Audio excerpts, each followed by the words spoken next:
얘들 하는 거 보니까 쟤네 저렇게 해서는 소위 말하면 일본의 고립주의만 심화될 것 같아. 그래서 내가 나가는 마당에 이재명 대통령이 들어서고 나서 우리가 참 경원시, 나경원 말고 경원시 했던 선수가 일본의 이씨바인데, 이씨바가 간다니까 좀 안타까워요. 예. 네. 이번에 그래도 참, 지한파죠, 이 사람. 합리적인 사람. 그러니까 대통령 바뀌니까 이씨바가 참 좋은 친구로 보였는데, 이씨바가 유엔 연설했습니다. 달라졌어요. 확실히 이재명 묻었습니다. 개몽됐습니다. 이시바 유엔 총회 연설, 역사 정면 마주해야 밝은 미래. 좀 더 하지.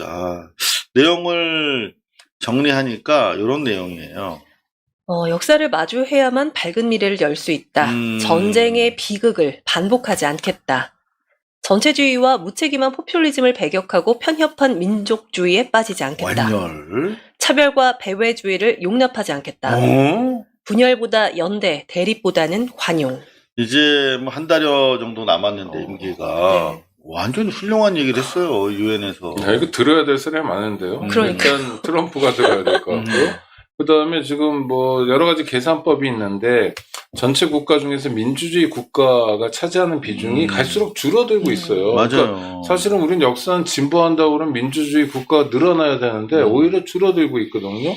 그 다음에 인도네시아, 네팔, 뭐 미얀마도 그렇고 뭐 여러 나라에서 민주화 투쟁이 벌어지고 있잖아요. 사실 진작에 다 끝났어야 될 투쟁인데 우리도 뭐 탄핵 2번이나 한 게 되게 자랑스럽긴 하지만 그런 일을 안 겪었어야 정상적인 민주국가잖아요. 그럼요. 네, 없었으면 좋았죠. 네. 그런 면에서 뭐 이시바 총리가 이를테면 책임 있는 정치인 그리고 뭐 인구도 1억 넘는 소득 수준도 좀 되는 나라의 정치인으로서의 면모를 보여줬고 무엇보다 일본 제국주의가 전쟁을 일으키고 많은 사람들 괴롭히고 그랬는데 그 비극을 반복하지 않겠다고 다짐하는 건 뭐 80년이 지나도 유의미한 다짐이라고 봅니다.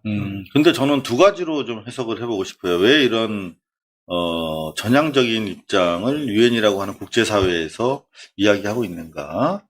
일단은 미국과의 관점에서 여태까지 미국만 바라보고 사실 대외 정책, 경제 정책은 물론이고 안보, 외교 정책까지 주로 미국에 이렇게 호응하는 입장에서 채워왔죠, 입장을. 근데 트럼프의 일방주의 외교 경제 노선에 끌려가다가 지금 뒤통수 맞고 잘리게 생긴 상황에서 이제 회환이 있을 것 같아요. 이제는 일본 외교를 해야겠다. 다시 말하면 미국의 아태 지역의 줄반장으로서 역할은 끝난 것 같다라는 생각이 든 것 같아.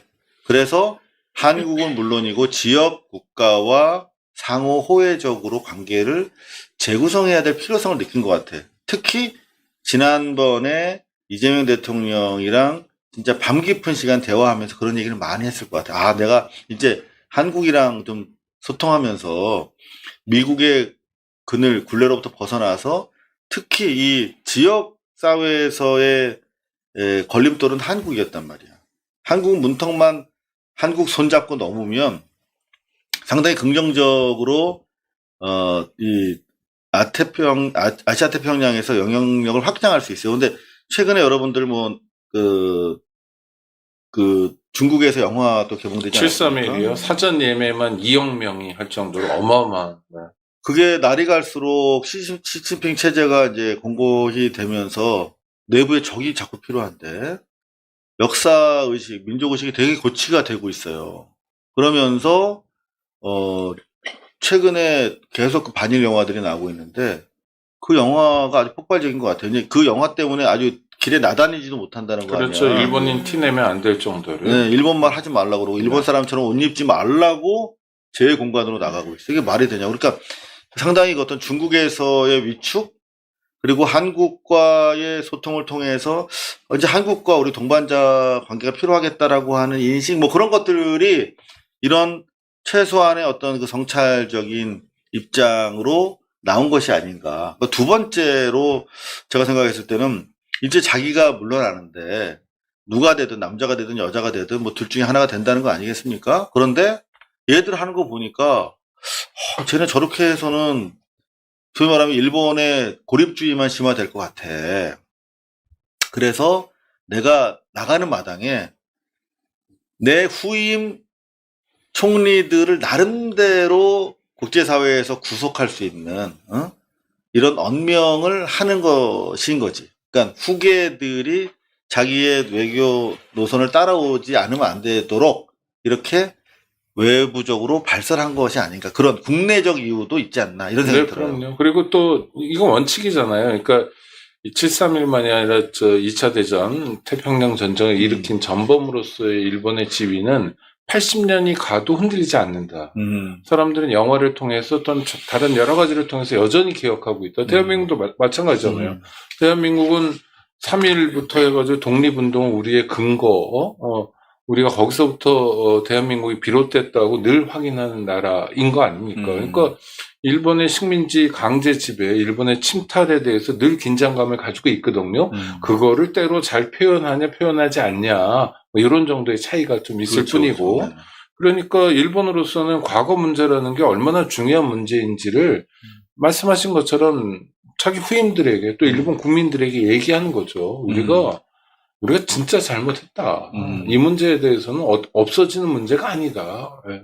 네, 정확한 매우, 현실 인식이라고 봅니다. 네, 매우 정치적인 언사였다라고 보고요. 자, 그럼 우리가 해야 될 건 뭔가? 저는 이시바가 만약에 한국에 온다면 남은 임기 동안 저는 환영을 좀 해줬으면 좋겠어요. 아, 이시바처럼 저렇게 전향적인 입장을 밝히고 행동하니까 K-팝, K-컬처에 종주국에서 환영해 주는구나. 아, 나도 그러면 좀 친한해야겠네? 그걸 보여주자고요. 칭찬의 힘. 선샤인 팔러스 연합뉴스에 따르면 이시바 일본 총리 이달 말 방한 조율, 부산서 한일 정상회담 할 듯. 셔틀 외교는 열려 있다고 그랬습니다. 지금 기자들이 이시바 옵니까? 그랬더니 셔틀 외교는 열려 있습니다. 라고 이성락 안보실장이 얘기한 걸 가지고 지금 취재가 이루어진 것 같아요. KBS. 정부 이시바 총리 이달 말 방한 조율, 부산에서 한일 정상회담 유력. 네, 이시바 꼭 왔으면 좋겠습니다. 부산이란 장소도 좋네요. 뭐 일본 열도에 가깝기도 하지만 또 부산이 여러 가지로 심심한 동네가 돼버렸잖아요. 뭐 노인과 바다의 도시다 할 정도로.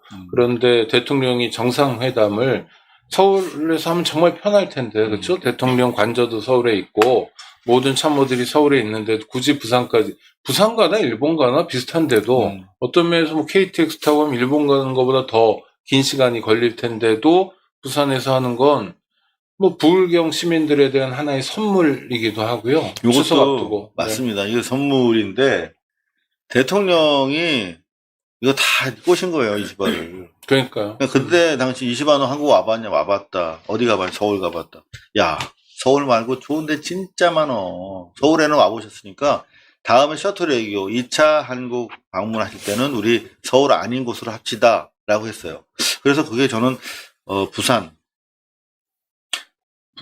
대구, 경주, 광주, 뭐 대전, 강릉 뭐 생각하다가 부산이겠다 라고 생각을 했는데 역시 일하는 이재명 대통령 대단하죠, 여러분.